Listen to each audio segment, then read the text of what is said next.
G20 सम्मेलन से पहले जो बाइडेन का बड़ा बयान, बहुत महत्वपूर्ण बयान, बहुत ध्यान से देखिएगा।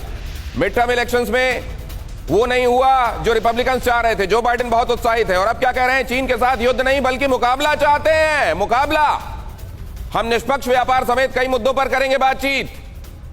परमाणु हथियार और उससे जुड़े विषयों पर भी चर्चा होगी, बाइडेन ने कहा। क्या ये ट्रंप के मुकाबले कंपैरेटिवली सॉफ्ट अप्रोच दिखाता है चाइना की तरफ? ट्रंप, आपको याद होगा, जिन्होंने कहा था कि एनिमी नंबर 1 इज चाइना, और अब यह कहा जाना यहां पर कि हम युद्ध नहीं चाहते, हम मुकाबला चाहते हैं। मतलब कंपटीशन की बात कही जा रही है, शायद स्वस्थ प्रतिस्पर्धा की बात की जा रही है। लेकिन चाइना से इस तरीके की बातें करना क्या असल में रेत में पानी डालने जैसा है? अगली अहम खबर देखिए, बाली में होने वाले G20 शिखर सम्मेलन में भाग नहीं लेंगे पुतिन ने यह बात स्पष्ट की। रूसी दूतावास ने दी पुतिन के शामिल नहीं होने के बारे में जानकारी। पुतिन की जगह अब विदेश मंत्री सर्गेई लावरोव लेंगे हिस्सा। रशिया का रिप्रेजेंटेशन होगा लेकिन पुतिन के जरिए नहीं, सर्गेई लावरोव के जरिए। ज़ेलेंस्की भी लेंगे G20 सम्मेलन में हिस्सा। उन्होंने स्पष्ट कर दिया था, पुतिन आएंगे तो मैं नहीं आऊंगा। पुतिन नहीं आ रहे हैं, यहां से ज़ेलेंस्की जाएंगे। ज़ेलेंस्की वहां पर होंगे, लावरोव वहां पर होंगे, हिंदुस्तान की तरफ से भारत के प्रधानमंत्री वहां पर होंगे और बाइडेन वहां पर होंगे। तो क्या होने वाला है G20 में? एक अपॉर्चुनिटी जो मिड टर्म में खो दी गई, वो अपॉर्चुनिटी क्या G20 में आगे दिखाई दे रही है? आशीष, ये भी मैं समझूंगा, क्योंकि समझा जा रहा है कि मिड टर्म में एक अपॉर्चुनिटी असल में चली गई। अब अगली अहम खबर देखिए, यूक्रेन रूस युद्ध के बीच G20 सम्मेलन पर लगी पूरी दुनिया की निगाहें। G20 शिखर सम्मेलन में हिस्सा लेने के लिए जाएंगे पीएम नरेंद्र मोदी। शिखर सम्मेलन में भारत को G20 की अध्यक्षता सौंपी जाएगी। 1 दिसंबर से G20 की अध्यक्षता करेगा भारत। ये देखिए, ये भी बहुत महत्वपूर्ण है, समझिए इसको। G20 की अध्यक्षता भारत के पास दिसंबर में। यूनाइटेड नेशन सिक्योरिटी काउंसिल की प्रेसिडेंसी हिंदुस्तान के पास 1 महीने के लिए, और यह भी कि शंघाई कोऑपरेशन ऑर्गेनाइजेशन, आप जानते हैं, वहां पर भारत की अध्यक्षता जारी है। इन तीनों जगहों पर भारत का इस भूमिका में होना, दिसंबर का महीना कितना क्रूशियल, यह भी समझूंगा अपने मेहमानों से।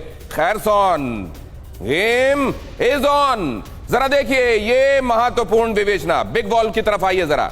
इन खबरों के बाद इस बिग वॉल की तरफ आपको लेकर आता हूं। खैरसॉन में इज द गेम ऑन। इस सवाल के बीच में जरा ये भी देखिए, G20 शिखर सम्मेलन 15 और 16 नवंबर को जो कि बाली में होने वाला है, पूरी दुनिया की निगाहें इसमें लगी हुई हैं। पुतिन नहीं जाएंगे, उन्होंने स्पष्ट कर दिया, लेकिन बाइडेन वहां होंगे, ज़ेलेंस्की वहां होंगे, सर्गेई लावरोव वहां होंगे। एक मंच पर नजर आ सकते हैं ज़ेलेंस्की, लावरोव और बाइडेन। पुतिन की जगह विदेश मंत्री सर्गेई लावरोव अब यहां पर हिस्सा ले रहे हैं।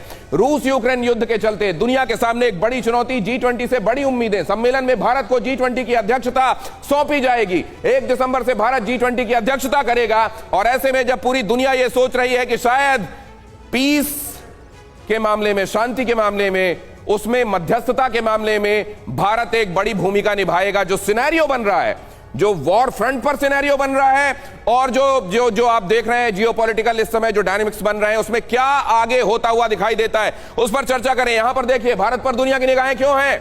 यूक्रेन युद्ध में भारत का रोल, यह देखा जा रहा है कि भारत अगर कोशिश करे तो पुतिन भी बात मान सकते हैं और शायद इस युद्ध का पटाक्षेप हो सके। नंबर 2, भारत हमेशा से यह कहता रहा है कि हम बेशक इस दुनिया में एक अलग देश है, लेकिन ये पूरी दुनिया हमारा परिवार है। वसुधैव कुटुंबकम की भावना पर न जाने कितनी बार वसुधैव कुटुंबकम के बारे में जोर देते हुए भारत के प्रधानमंत्री ने अलग अलग मंचों से बात कही हुई है। This is one world.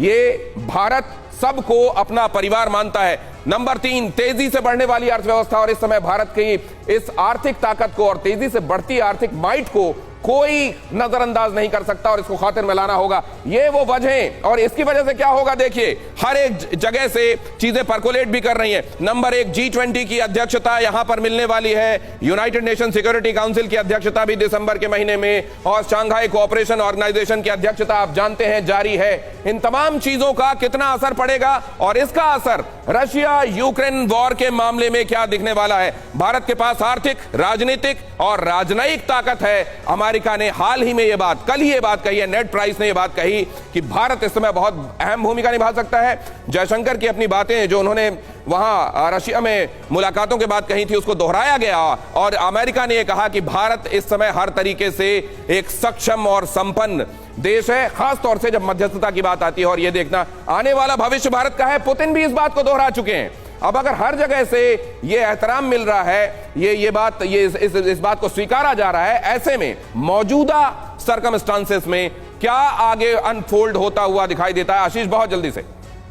देखिए, आगे के पॉइंट ऑफ व्यू अगर हम इंडिया की इंपॉर्टेंस देखें तो लगातार मैसेजिंग दी जा चुकी है, स्पेसिफिकली रशिया की तरफ से भी और भारत की तरफ से भी, कि हम मध्यस्थता करने के लिए तैयार हैं। व्लादिमीर पुतिन ने अगर किसी एक नेता को चूज किया था जिसे उन्होंने सबसे पहले कहा था, वो था समरकंद में एससीओ के दौरान प्राइम मिनिस्टर मोदी को। लेकिन वेस्ट नहीं चाहता कि कोई भी, भारत ही नहीं, कोई भी मध्यस्थता करे, क्योंकि दुकान नहीं चलेगी। राइट, वो दिखाना चाहते हैं लेकिन होने नहीं देना चाहते।